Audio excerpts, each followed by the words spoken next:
¿Cuáles son tres pólizas que deberías de tener en tu contrato de arrendamiento con tus inquilinos para evitar problemas a través del proceso de arrendamiento con ellos? Hola, mi nombre es Rosy Barón con Soy Property Manager. Gracias por estar aquí en este podcast, en este episodio donde comparto tips, noticias e información sobre negocio de gestión de propiedades. He gestionado propiedades por más de 12 años en el sur de la Florida, más de 650 unidades conjuntas, comerciales y residenciales con mi compañía de gestión de propiedades y hoy quiero compartir esos conocimientos contigo. Si no lo has hecho todavía, te invito a que te suscribas, te inscribas en este canal porque eso me ayuda a crear más contenido para ti, para el oyente, sobre esta industria que me apasiona tanto, la gestión de propiedades. Y hoy quiero hablar de este tema muy interesante, el cual es tres puntos claves que deberías de tener en tu contrato de arrendamiento. El primero es multas por pagos tardíos o los late fees. Si el inquilino no paga la renta a tiempo, deberías detener y enforzar las multas tardías. Yo estoy ubicada en la Florida y mucha de la información que te voy a dar es basada en mi experiencia en la Florida. Pero te invito a que colabores esta información porque sé que hay muchas personas que me escuchan de otros estados para que colabores las limitaciones locales que tengas tú en tu estado. En la Florida nosotros estamos permitidos a cobrar cargos tardíos diarios por las rentas tarde. Entonces, en mi contrato de arrendamiento, cuando son rentas menos de $2,500, generalmente nosotros cobramos la renta se vence el tercer día, o sea, ya después del tercer día está considerada tarde. El cuarto día del mes, así sea domingo, así sea feriado, no importa el día que sea, el cuarto día del mes, el primer cargo tardío empieza para el inquilino. Eso generalmente son $100. Después que pase ese primer cargo tardío, todos los días empieza un cargo tardío diario. Generalmente $20. Antes cobraba 5, después cobré 10, después 15, ahora estoy en 20. Quién sabe el año que viene cómo lo subiremos, pero ahorita cobramos $20 diarios. ¿Por qué? Porque noté que los inquilinos decían, te voy a pagar el 5, te voy a pagar el 10, te voy a pagar el 15 y de repente pagaban el 20 y no había incentiva para que el inquilino pagara más rápido. De esta forma, el inquilino sabe que cada día que pasa tiene un cargo adicional de $20. No es lo mismo que pague la renta el cuarto del mes a que pague la renta el 10. Si mi inquilino me va a pagar la renta el 4 del mes, nada más va a tener un costo de $100, que es el primer costo inicial. Pero si la paga el 10, ahí no solamente va a tener los $100 del día 4, sino va a tener el día 5, 6, 7, 8, 9 y 10. O sea, va a tener 6 días adicionales a $20 al día, son $120 más. Ya son $220 de cargos tardíos. La ley nuevamente en la Florida nos permite tener cargos tardíos diarios. En otros estados, el máximo cargo tardío es un porcentaje de la renta, a veces son 5 al 10% y es un solo cargo. Independientemente de lo que sea, lo que te pido es que lo enforces desde el principio a todos tus inquilinos. Por lo menos déjales saber que lo vas a enforzar. ¿Por qué? Porque he visto muchos inversionistas que no lo hacen desde el principio. Nunca lo hacen. El inquilino se acostumbra a no pagar los cargos tardíos y después cuando ellos tienen un problema con el inquilino, ahí quieren cobrar todos los cargos tardíos de todos los meses que el inquilino no ha pagado. Eso no se puede hacer. Tienes que ser consistente con tus unidades de renta y con tus pólizas. Si tu inquilino no paga a tiempo porque se le presentó una situación, tú le puedes dejar saber, mira, yo entiendo que tienes esta situación, te voy a esperar la renta hasta el 10, el cargo tardío va a aplicar, pero si de verdad me pagas el 10, yo te lo voy a quitar. Pero si no me pagas el 10, el cargo tardío va a seguir allí y no solamente eso, voy a empezar el proceso de desalojo.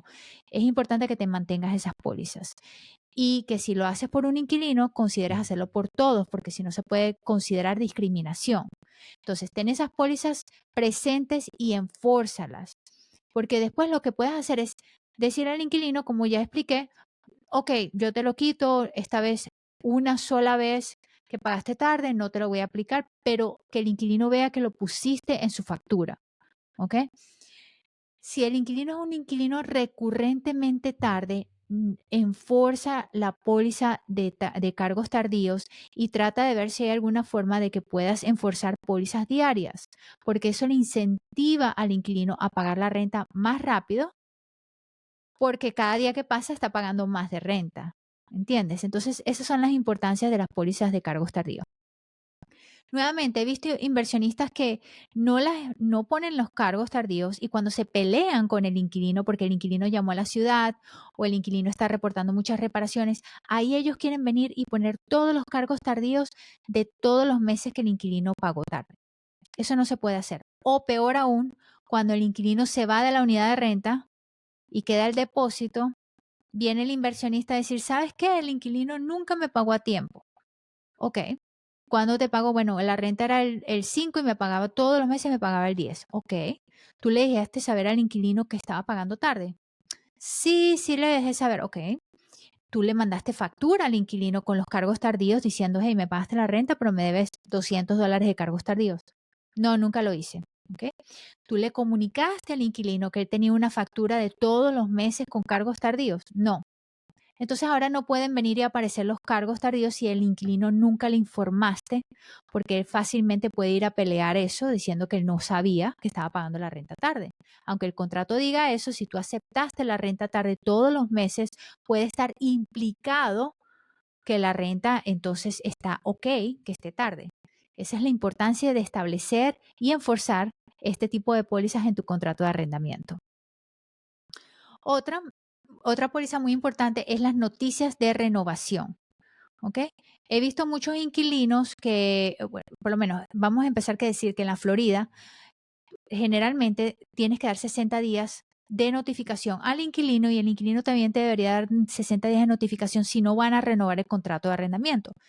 Y eso pasa 60 días antes de que expire el contrato de arrendamiento, ¿ok? Yo generalmente empiezo a hacer nuestras renovaciones alrededor de los 90 días antes. Entonces, para el tiempo que llegamos a los 60 días, ya sabemos si el inquilino se va a quedar o no se va a quedar. Pero te sorprenderás que con todas las noticias que tenemos, con toda la información que mandamos, con todas las llamadas que hacemos, aún así tenemos inquilinos que dicen que no sabían que tenían que dar noticia. Por eso nuestros contratos de arrendamiento dicen que el inquilino está requerido a darnos una noticia de que no va a renovar el contrato y que si no lo hacen, pueden incurrir en una penalidad.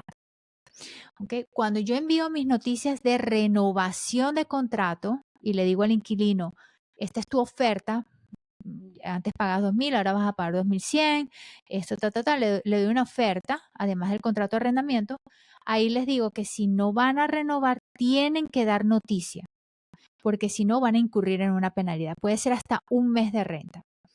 ¿Por qué van a incurrir en una penalidad si el contrato expira? Bueno, porque como compañía de gestión de propiedades, nosotros, ¿te imaginas cuando administrabas 650 propiedades y tenías 50 inquilinos al mes entrando y saliendo o de repente todos saliendo de las unidades de renta, porque generalmente pueden ser hasta un 10% de vacancia, ¿ok? Tienes 50 personas saliendo, tú tienes que programarte como compañía, como clientes, para saber cuáles unidades vas a hacer primero, vas a pintar primero, vas a reparar primero, tienes que tener una proyección, no puedes esperar a que se vayan, te traigan todas las llaves a ir a ver cuál vas a hacer. O sea, eso es algo que tienes que tener muy organizado, porque si no el cliente puede ser el que sufra. No es lo mismo un cliente con 100 unidades en su portafolio que tenga 5 unidades vacantes que un cliente que tenga 3 unidades y 2 estén vacantes y nada más le quede una. Entonces, ese es el tipo de proyección. Cuando tienes una compañía de gestión de propiedades y estás administrando cualquier número de propiedades que sea, tú tienes que saber qué contratos, qué personas se están mudando, a analizar, dejarle saber a tus dueños, mira, vas a tener la vacancia este mes, vas a tener este costo por de repente pintarla, etcétera. Tienes que tener ese tipo de seguimiento, no puedes dejarlo al azar y esperar a ver que el inquilino decida si se va a mudar o no. Y si el inquilino decide agarrar y mudarse y no darte la noticia, entonces puede tener una penalidad porque puede haber un tiempo de pérdida para mi cliente porque no nos programamos. Y entonces su unidad, en vez de pintarla el 1 del mes, va a tener que ser pintada el 15 del mes.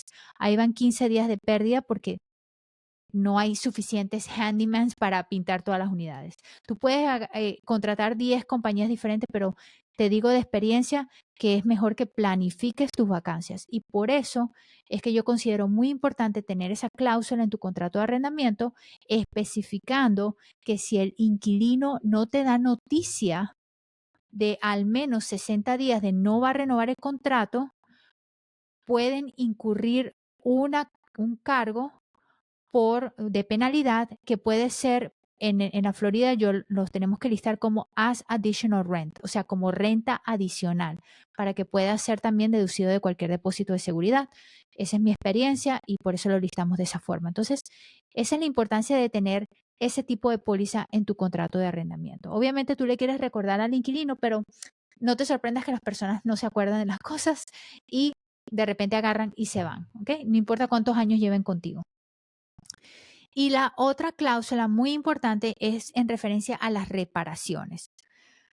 Aquí a veces hay un dilema, porque yo he visto muchos contratos de arrendamiento que tienen cláusulas de reparaciones que le hacen a los inquilinos responsables por las reparaciones hasta cierto punto. Yo no soy fanática de ese tipo de cláusulas. ¿Por qué no soy fanática? Mira, si el inquilino es responsable por reparaciones menos de $200 y el inquilino está al ras todos los meses pagando sus biles y pagando sus cuentas y pagando la renta, no va a tener $200 extra para hacer una reparación. Y si el inquilino ve que hay algo que hay que reparar y que él va a ser el responsable, a menos que sea una emergencia, que generalmente esas emergencias cuestan más caro, el inquilino no lo va a hacer y el problema se va a agrandar hasta que pase de los $200. Esa es mi experiencia con un aspecto de hacer a los inquilinos responsables por las reparaciones. El otro punto es que el inquilino no está en el negocio generalmente de gestión de propiedades o de construcción, etcétera. No conoce a personas para ir a hacer ese tipo de reparaciones. Yo he tenido inquilinos que me reportan un líquido de aire acondicionado y resulta que es el calentador de agua. Ni siquiera saben cómo se ve un calentador de agua, cómo se ve un aire acondicionado. O sea, es importante que no le pongas esa responsabilidad al inquilino, porque el inquilino puede ser que vaya a Google, ponga compañía de aire acondicionado, venga alguien, le cobre al inquilino $400 por reparar algo que tú como gestionador de propiedades o como dueño podías haber conseguido por tal vez 200, porque el inquilino no tiene esos contactos. Yo estoy segura de que si yo mando a uno de mis proveedores, a mi compañía de aire acondicionado, a mi handyman, a mi GC, mi contratista general, a hacer cualquier reparación, va a ser mucho menos costosa, pero casi por el 40% o de repente hasta menos que lo que pueda ir una persona que yo encuentre, que yo misma encuentre en Google. Porque ya yo tengo relaciones establecidas con estos proveedores, llevamos años trabajando juntos. Yo tengo lista de precios, les doy mucho trabajo, ellos saben cómo trabajamos, entonces ellos me van a dar un precio mejor que me lo va a dar un extraño del internet que no me conoce.